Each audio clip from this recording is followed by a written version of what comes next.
You are listening to This is Oklahoma, hosted by Mike Hearn, telling stories of Oklahomans and those that have made it their home.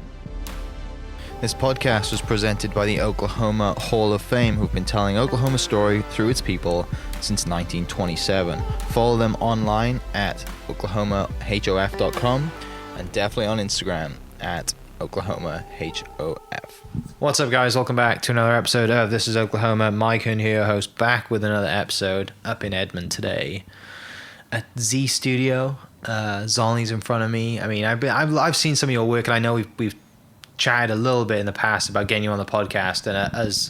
And time flies, I forget to respond, and we are probably here a year later, and you continue to grow, and it's awesome to see. When I saw the post, I think you recently posted, a couple of weeks ago, I saw that bison that was beautiful color. I was like, oh, I need to get back at that.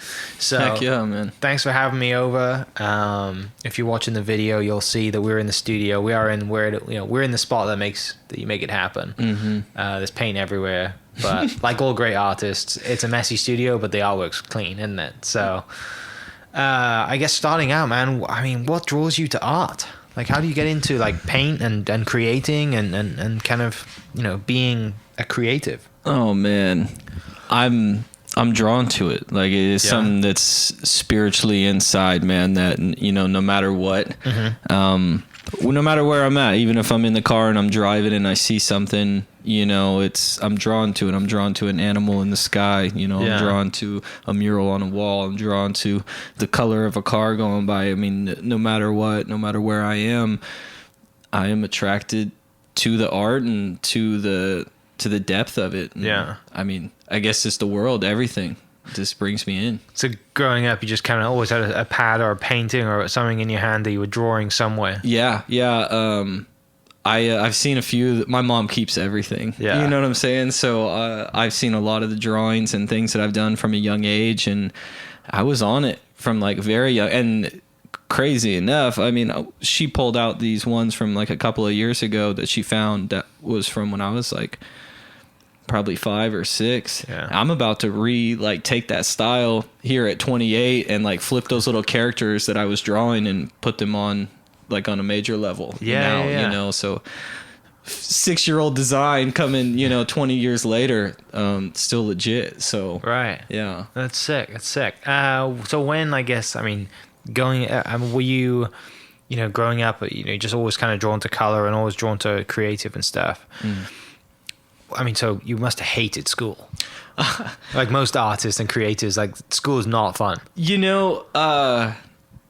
I had a good balance, man. I had a good balance because I played sports my whole life. Okay. And so, you had to get good grades to play, and school was fairly important in my upbringing, I would say. I wasn't going to, catch a ruler to the knuckles if I didn't, get a good grade. But at the same time, my parents wanted me to do good, and I did do good in school. And I enjoyed the social aspect of it. Real social person, like to talk. Like, I like people, you know what I'm saying? I like to have that energy. And so I enjoyed school, honestly. The art classes weren't always great, but...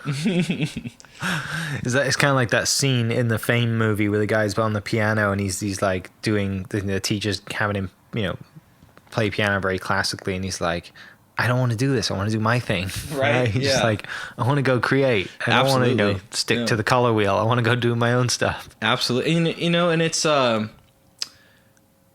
I believe that with the art, some teachers are taught to teach right a certain way, whereas some other art teachers are like, this is freedom, this is expression, right. And you get that mix. It's 50-50 which teacher you're going to get. I've had both.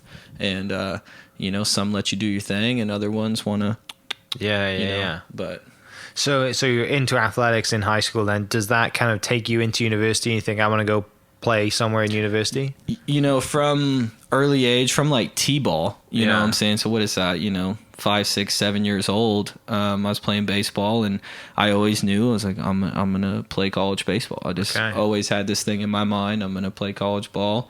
And I did. I played for a year at Southwestern Christian University, and then a couple weeks before I was supposed to return, I started tattooing, and my art career, my art career got real at that point, and Yeah, but I think that the athletics played a big part in who I am, as far as like dedication and teamwork and structure.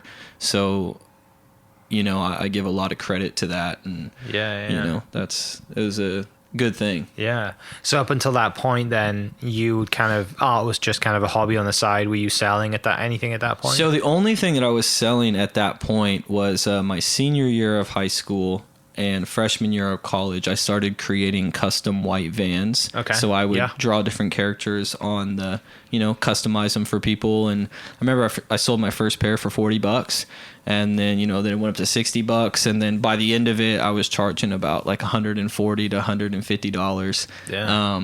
And that went on, you know, that was like a 2-year run. I did like 150, 160 shoes, you know, pretty good, you know, but, then I started tattooing, and that kind of phased out. So it went from drawing on shoes to then drawing on people. Right. Yeah. When you tattoo someone, like that's, I mean, I don't have tattoos. My dad's kind of got sleeves on both sides, and I have a younger brother, and he's got a couple, but not a fan of needles. But I do like I appreciate the artwork, because it's incredible, isn't it? You know, and everything, you know, and the people who've sat through that, you know, and for most people, a tattoo means a lot, you know, a lot to someone.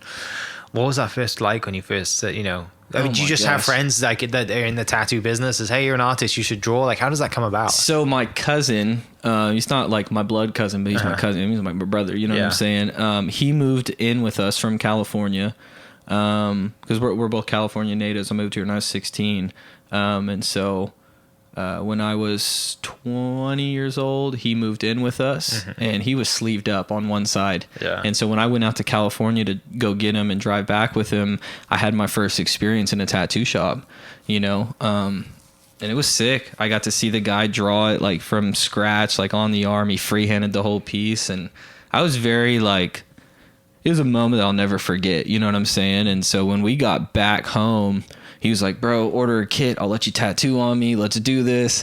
And so I ordered a kit off of Amazon, and we tattooed him that night. You know, like we got it in and tattooed him that night. The day we got it, man, we started tattooing. So, but it was very fluid. You know, it took me a minute. Like the first thing that I did, the first tattoo, it took me about an hour to do it. Like today, I could probably do it in like 10 minutes. But like I said, though, it was fluid. So like, things were making sense, and it felt very natural.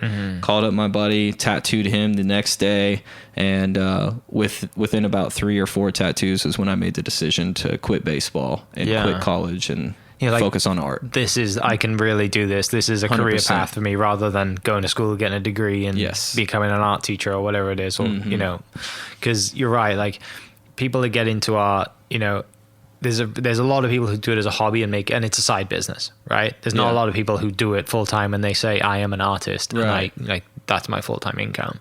So that's a pretty young age to take a jump like that. You know, it was. I mean, it's been what, for 4 or 5 what? 5 years? So I've been tattooing now 7 years. Okay. And I started painting about 3 or 4 months into my tattoo career. Yeah. Because one of my mentors, Big Mike, he was like, bro, you start painting, your skills are going to go through the roof. And I was like, I don't really want to paint. You know what I'm saying? But when I finally picked up that brush, I was like, this is it, man. That felt the most natural out of everything. It's interesting that the tattooing came first. Right. Yeah. You know? Well, you know, I mean, like I actually, so it's funny because people can't see it on the thing, but those 3 paintings right there on the wall were paintings that I did when I was about 6 or 7 years old. And so I did the little Bob Ross paintings, did like 3 or 5 of them. I think we did 5 of them, me and my mom. And I didn't paint from 7 years old to 21. So there was a big gap in there. So it came full circle. So a mentor of yours just says, go paint because it'll improve your tattooing. Yes, exactly. Not necessarily like go paint because you know, like it's more of a something to hone your craft. Right, and skill builder. You know, and not, you know, people might never ever see these paintings, but just go for you, and it's a way to practice rather than practicing on human beings, you know, and then like you said, you have that moment and it just feels natural. Absolutely. And then it completely just like broke out to the forefront, you know? So it was forever grateful for that. For real. Forever grateful for that. What family say when you were like, look, I'm gonna become an artist? Like, did you just say like, I'm gonna, can you give me a year? Or I mean, because a lot of kids who go to their parents like, say, I want to drop out of college and become an artist. Even if they have a little bit of success like you'd had, mum and dad or family should just say, I think you should get an education as a backup, right? Which to someone who is an entrepreneur that wants to go all in is the last thing you want to hear is backup, because you want to go out full in. Yeah. How'd they take it? My parents have always believed in me, man, in anything that I want to pursue or I want to take forward. They've been there to back me up and support me, and their only thing was like, as long as you take this as serious as you took school and sports, then we got you. We support you, and go try it, go do it. And I have a great family, great mom and dad, and forever grateful for that too. Yeah. So you get that chance. Do you go into a tattoo parlor, a business at that time, and do you have like, hey, here's a job, like you're going to become a tattoo artist, so you at least have like some income coming in? Yes. So, and that's like the weird thing about apprenticing is you don't really make any money at all. My dad was working some construction in Texas, and so he had actually stopped by a couple of tattoo shops and was asking. And so I went down there. It's about 6 hours south of Oklahoma City, and I got an apprenticeship at a place called Cat's Tattoos in Killeen, Texas. And it was a culture shock, just reality shock. Like, this is different. Never been in this scene. Never been in this, type of vibe of stuff. I mean, I liked it. It was a really cool experience. I was down there for about 3 months, and then I came back to Oklahoma City because Oklahoma would not accept the Texas regulation for tattooing. Okay. So I guess what I'm saying is, to get licensed in Oklahoma, you had to go through an Oklahoma apprenticeship. That makes sense. So I was like, well, this is kind of pointless. Why am I wasting my time? You know what I'm saying? So I'm coming back to Oklahoma, tatted out of the house for a while, saved up some money, got back on my feet. And it was actually by selling some paintings was I able to then get my first apprenticeship, a real apprenticeship. Okay. Not that the other one wasn't real, but I guess first, Oklahoma legal apprenticeship, and that was at New Addiction Tattoo Studio under the artist Flash. Okay. Yeah, on the south side, Straka Terrace. Yeah. So you were still obviously still painting. Yeah. Still, So when I came home, I was painting, and the painting kind of really took off, and we ended up opening up Studio Z. Before I even got licensed as a tattoo artist, before I even got a real apprenticeship, the painting had already kind of came forward, and I was just doing kind of tattoos on the side, and that made it a weird dynamic also, going out trying to get an apprenticeship, be like, oh yeah, I've been tattooing, but I'm also a professional artist. I'm doing this legit. I have a gallery. And so I got denied at like 6 or 7 places here in the city before I met Flash. And man, dude, Flash was a solid dude.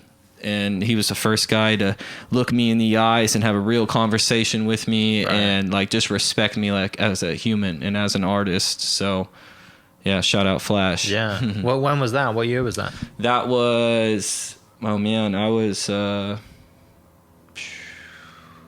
maybe like end of 2015, because I think 2015 is when Studio Z was established. Okay. Yeah. So yeah, probably about late fall. It's mad, isn't it, when you look back at things and see how everything weaves together, and the tattooing, the painting, and it is an art form, both of them. I mean, this is super skillful, but when does, so you have Studio Z at this point, and your painting's kind of kicking off, and you probably didn't expect it to. Yeah. Right? Yeah. So then you got people coming to you like, oh, paint more, and you're like, I want to go tattoo. Like, yeah, right.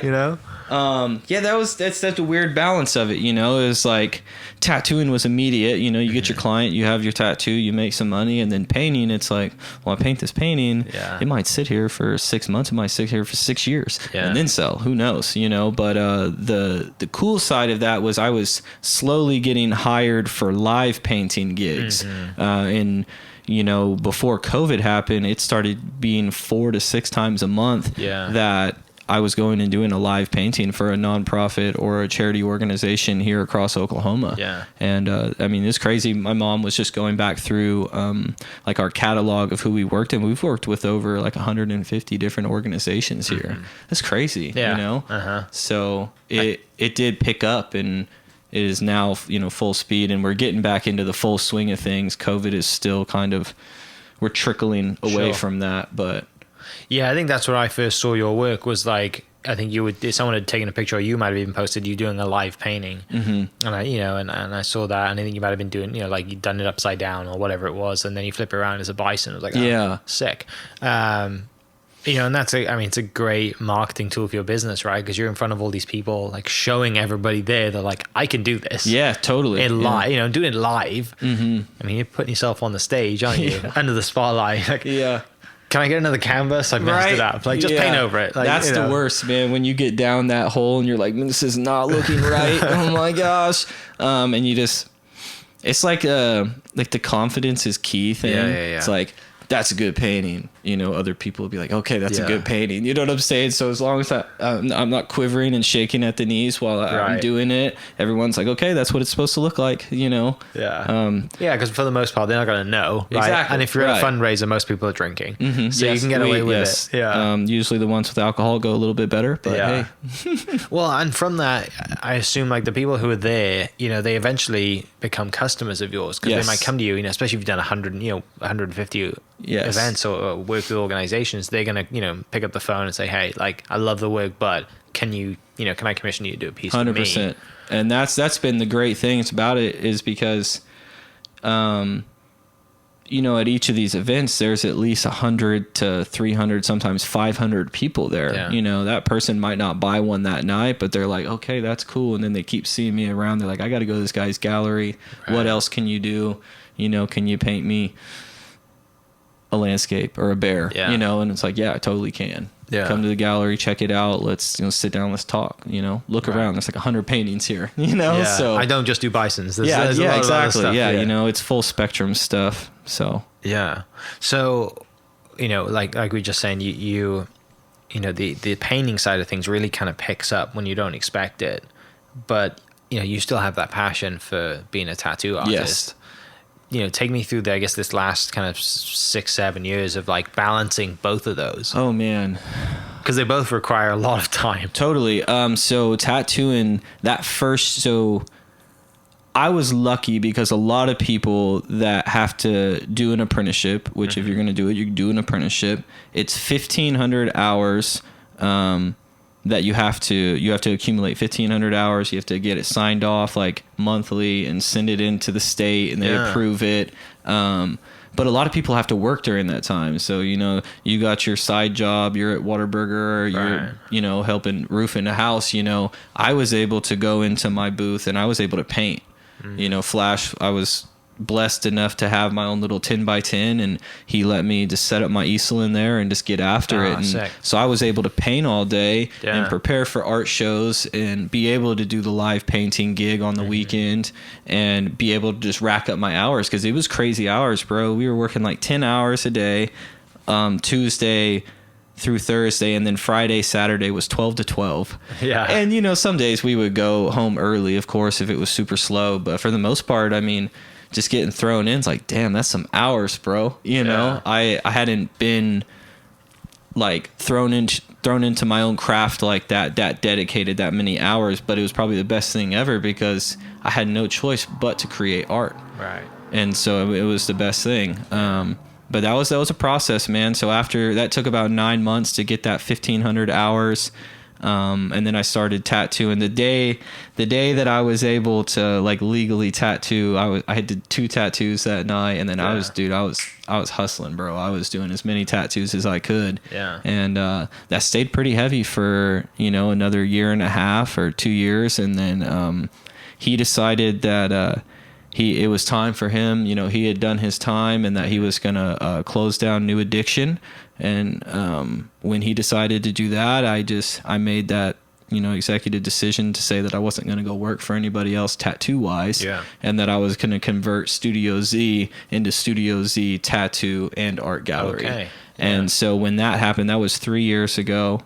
And that was like the real time that like I was able to like really just like spread my wings and do everything. We found this new building, which we're in right now, on 4th and Broadway.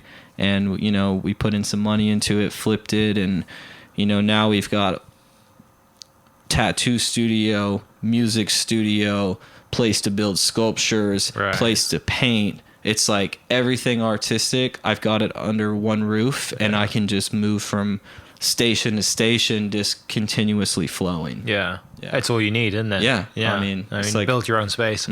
Headquarters. Yeah. No, it's great that you found the building that's perfect, you know, and you build it out and have that opportunity and have it all in one place, right? Because you can this is your creative center. Totally. You know, and like you said, you know, talking of the music and the sculpting, like it all ties in, doesn't it? Oh, yeah. You know, like it's all creative. Totally relative, super important. And it's just like, I believe that a real artist to the core is going to create in every realm that they can, you know?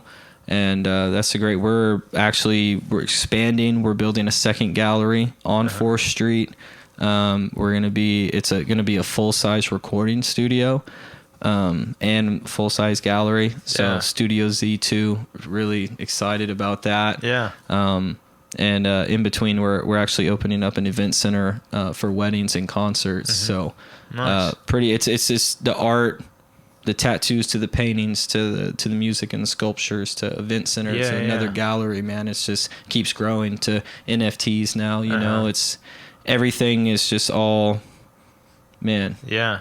Yeah. Well, what's the kind of Oklahoma City art community like? I mean, what were they like when you started out? I mean, they welcome you with open arms, or they're like, it's a little different? You know, it's when we first started trying to get my artwork out there, you know, obviously I went straight to the Paseo and I was like, how do I get on a wall? Yeah. And my mom and dad were just like, but you need more than a wall, you know, why put your stuff up there and let's get your own 4 walls. Give me 5 paintings. Yeah, you know what I'm saying? And so I was talking to different, you know, gallery owners, and some of them didn't take me serious, and some of them were just like, oh, we're a 3 months wait list, oh, we're a 12-month wait list, oh, we're 2 years. And it's just like, man, there's a lot of people out here that are trying to be artists. And there's and not just trying to be, there's a lot of people that are artists, you know, and just sometimes they just don't get their chance or their limelight to get shown. I was fortunate enough to be able to find a space here in Edmond, and be able to open up a gallery.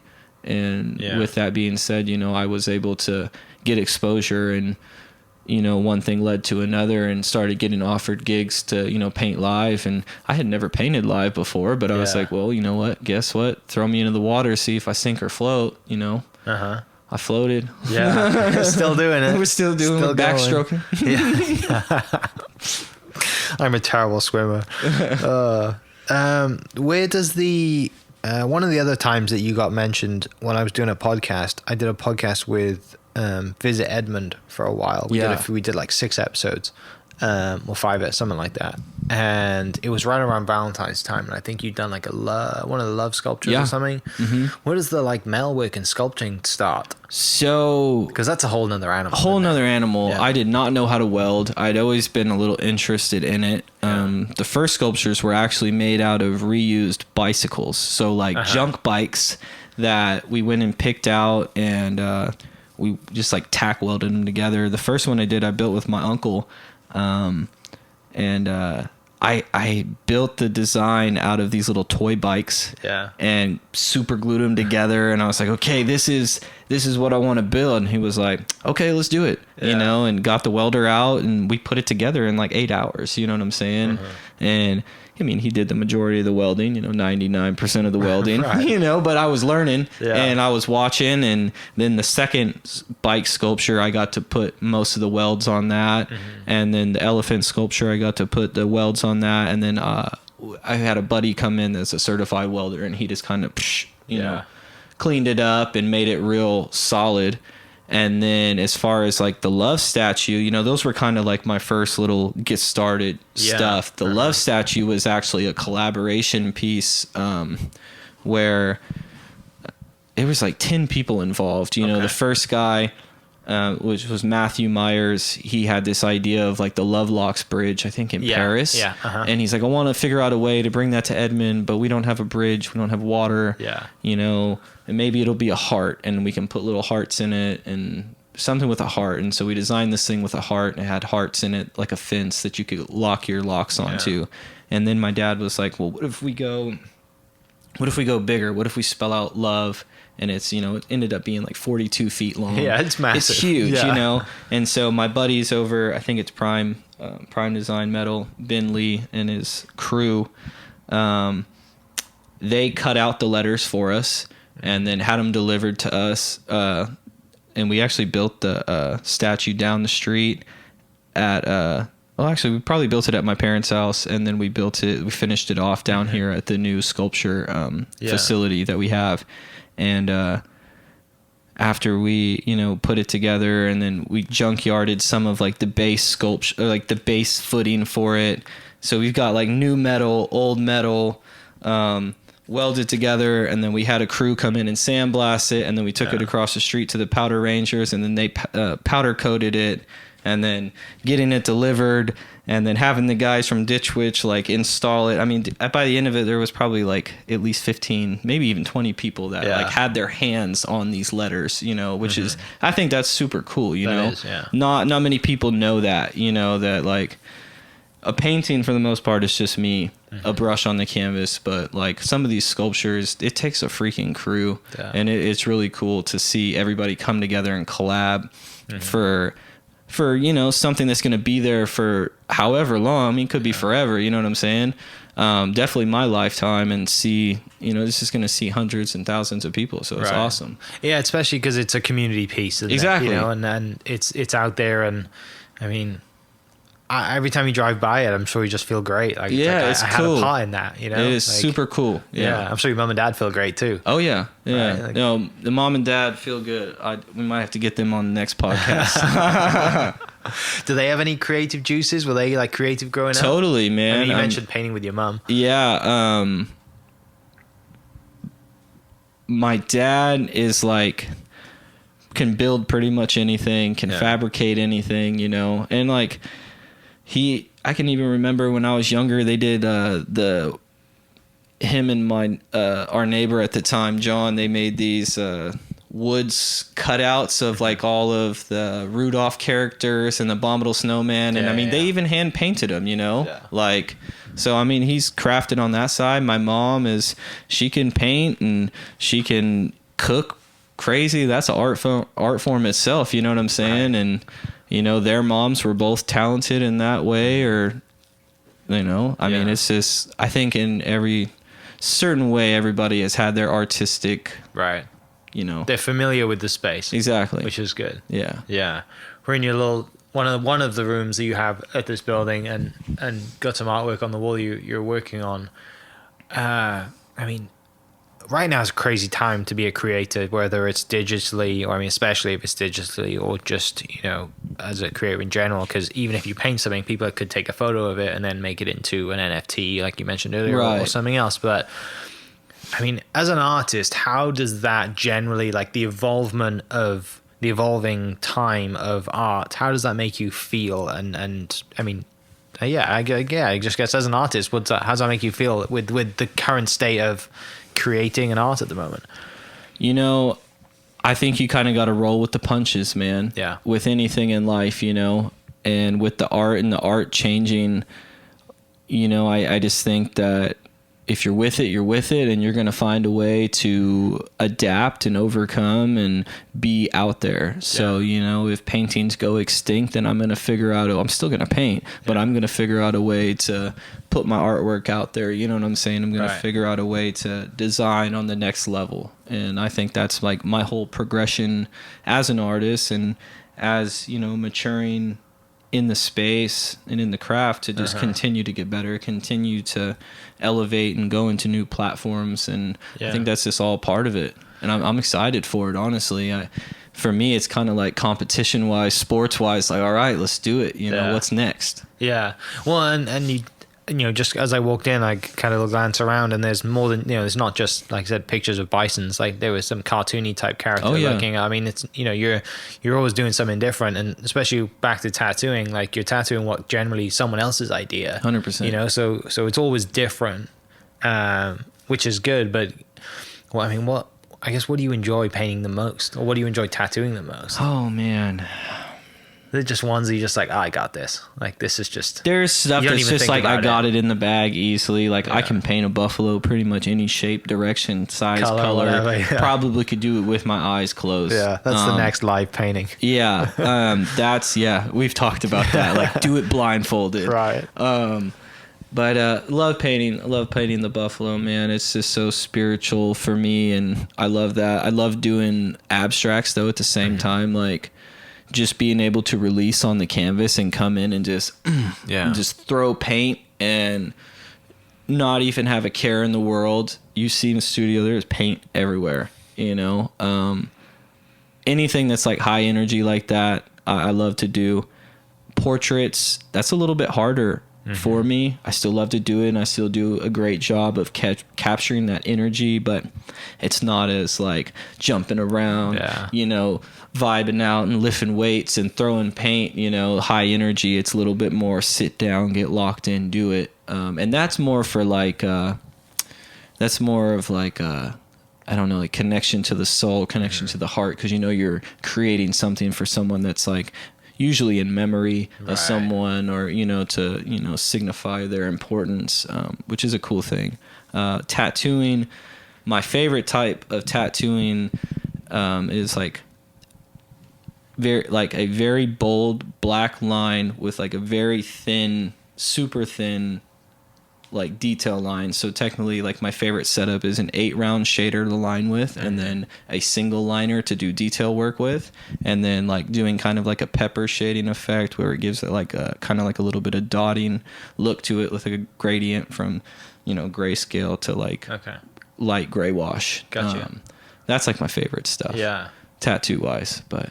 Mention your process. I mean, listening to music, lifting weights, and just having it bouncing around in your studio. Is that generally like, what music you listen to, and just kind of jump in here and get in your space and off you go? Yeah. You do it alone as well? Do you have kind of people in here when you're doing it? A lot of times I do it alone, but at the same time, I do like to have people in here. I tried, just yesterday, I had my little sister in here, Rory, and I was like, we need to make some content for the page. We need to do a couple reels. So I want you to really videotape this process. And here in the last few months, I've really found that my process has kind of been like coming in, I'll clean everything up, get it all like real tight, real, colors organized, and then start lifting some weights, start stretching out, start jumping around, usually turn on like an instrumental, like hip hop beat or trap beat, start freestyling, just like really get my energy just there, you know what I'm saying, just locked in,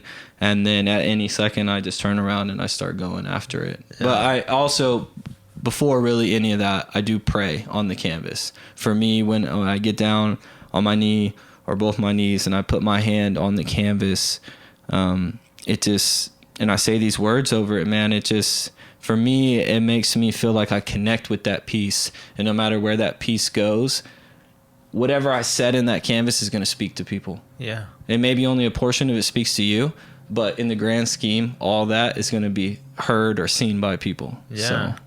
Do you have a pretty kind of faith background, like growing up around faith and stuff? Very spiritual?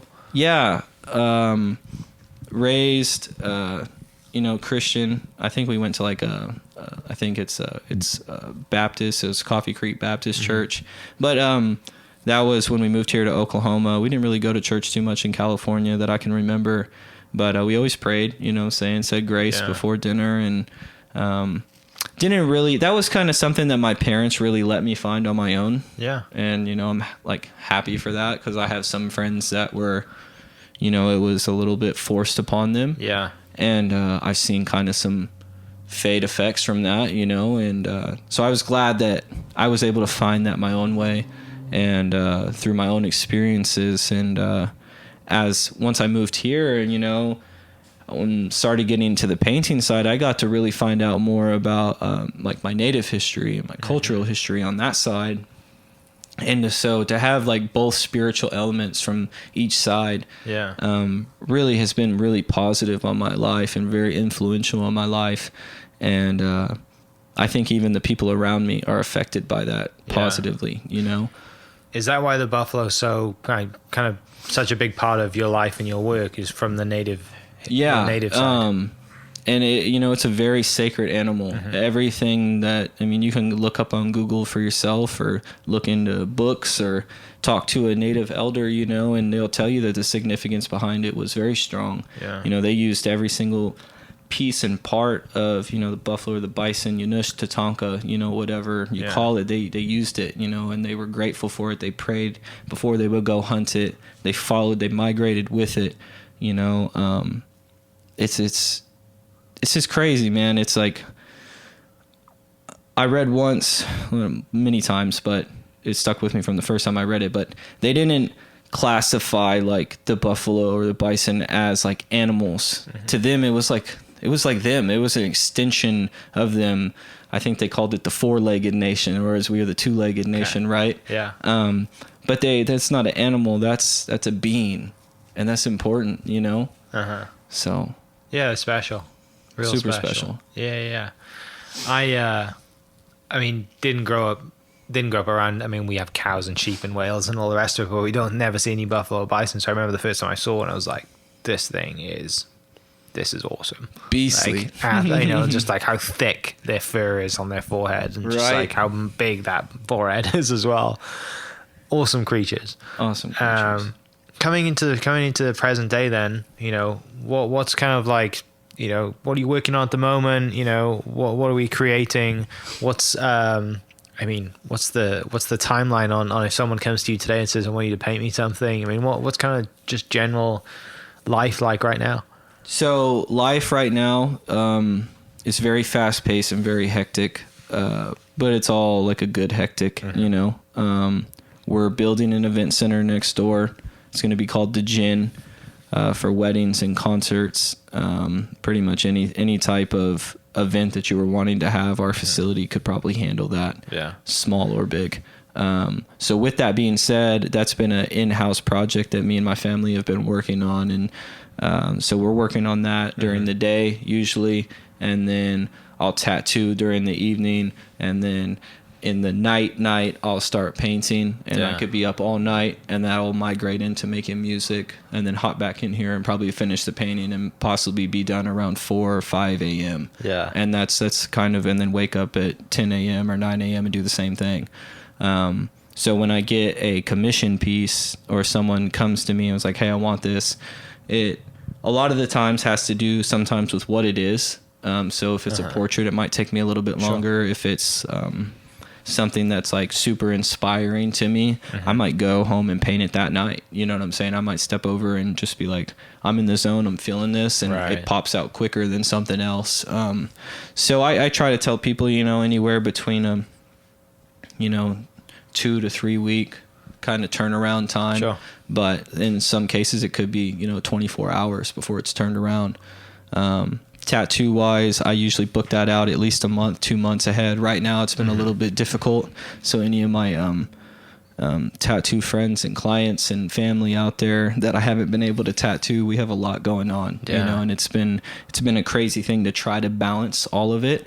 And especially with, we've been working on an NFT project for a little over 6 months now, and all of the new technology and things that we've had to learn, and I've had to learn personally as far as like drawing, and taking my drawing skills to the next level to be able to put on a platform, to reach the world, has taken a lot of my time on top of the tattooing and the working and the painting and the music, and then whenever free chance I get, I'm working on the NFT stuff, on the animations and creations for that. And but it's all super positive, everyone's like, you're busy. I don't know a time I'm not busy, but it's a good thing. It moving can be in the right direction. Moving in the right direction, always moving, right? Yeah. Finishing up then into the, I mean, I hate it when people ask me what I want to do in 5 years and 6 years and all those questions, because honestly, I have no idea. And I don't ask that question to many people. But is there a show or a goal or like, yeah, I'm working towards this. I want to be at this place. I mean, anyone who knows art knows about Miami, right? Like that's generally a huge part. Mm-hmm. It's got goosebumps when you said that. Yeah. So, and that's not just like painting. I mean, it's just art in general, isn't it? Mm-hmm. Have you gone down there? You know, is the goal to get there to have, or is the goal to just keep creating and just kind of see how it goes? Goal to always keep creating and see how it goes, because you don't create, you have no idea what your potential could be or who's going to see it to show it. I hear that saying all the time of everybody's just 5 people away, right? And my goal for 5 years, man, and I think it's even more than a goal, it's just like, I expect this to happen. I will make this happen. I mean, I see my art from East Coast to West Coast, from north to south, man, across this whole entire continent that we have. And hopefully with these NFTs, I will be able to stretch outside the continent and go to, you know, other countries and worldwide and be able to spread this, you know, not only the Buffalo blessing, but just like the blessing of the artwork and the vibe of it. And just, I see my artwork across the world. Hands down, no question, no doubt in my mind. Yeah. Remember that, was it March 6th today, 7th, 2022? Yeah. Timestamp that one, and I'm going to keep that clip because I'll play it to you when it does go across the world. Is there like an art kind of a project or a space that you haven't gone into yet that you kind of, you know, whenever the time comes that you will eventually explore when you're not super busy and you have some time? So I've always wanted to do some like clay stuff. I've always been kind of fond of that.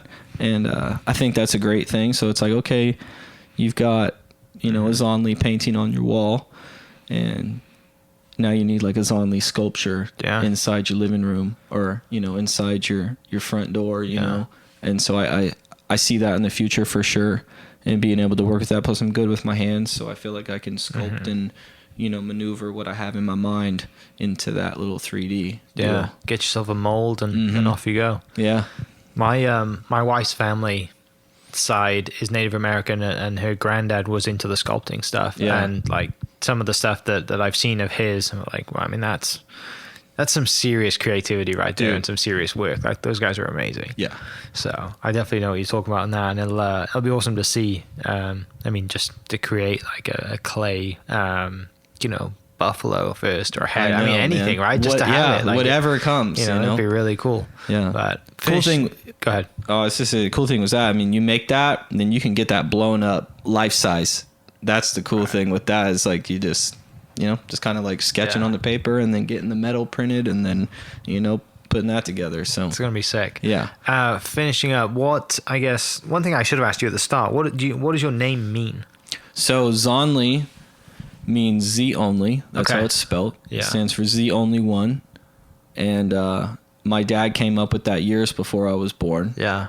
Before he even knew that he was gonna have kids. But I can't remember how old he was when he had me. Him and my mom had me, you know. But I do believe that he tried to name my older sister Zonly, and everybody was like, no, that's not going to work. We're going with Kelsey. Yeah. My older sister's name is Kelsey. And then when I came, so Z only one, Z only boy. And they have it on VHS tape that's somewhere. Awesome. Like they video recorded it at my grandma's house, everybody talking about the name. Yeah. And that'll be a cool clip to pull out at some point, you know, maybe put that in the documentary. But that would be awesome. That's a whole thing where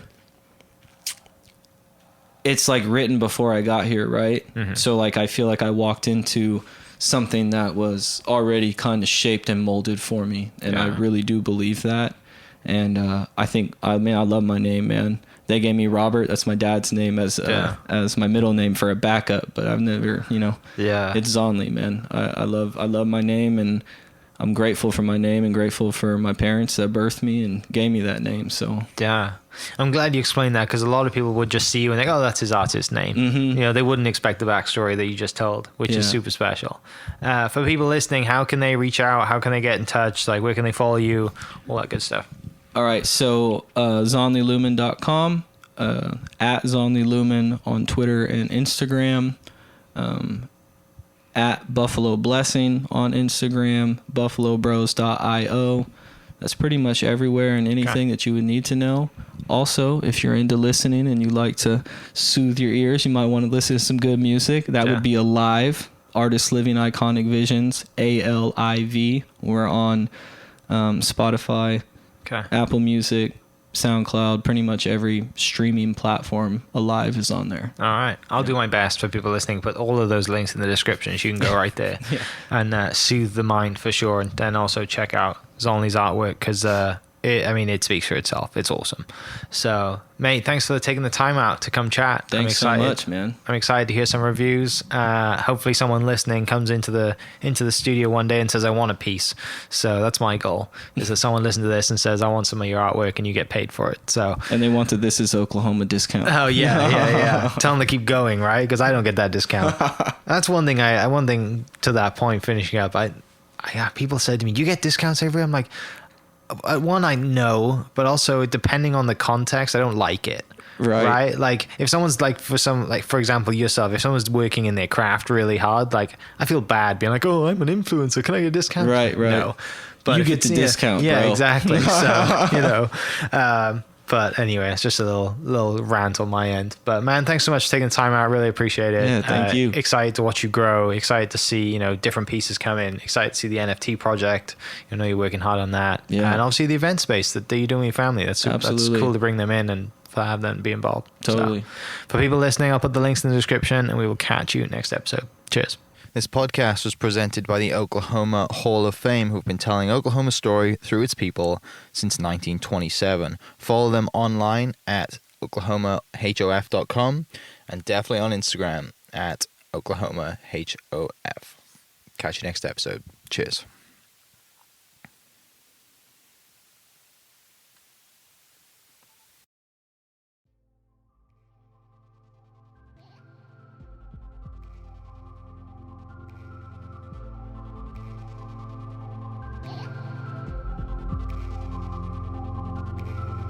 Thank you for listening. We are inspired by those around us and hope that you are too. Make sure you subscribe to this podcast on your favorite podcast platform and leave us a review so we can keep telling your stories. For more great Oklahoma content, follow This Is Oklahoma on Facebook and Instagram.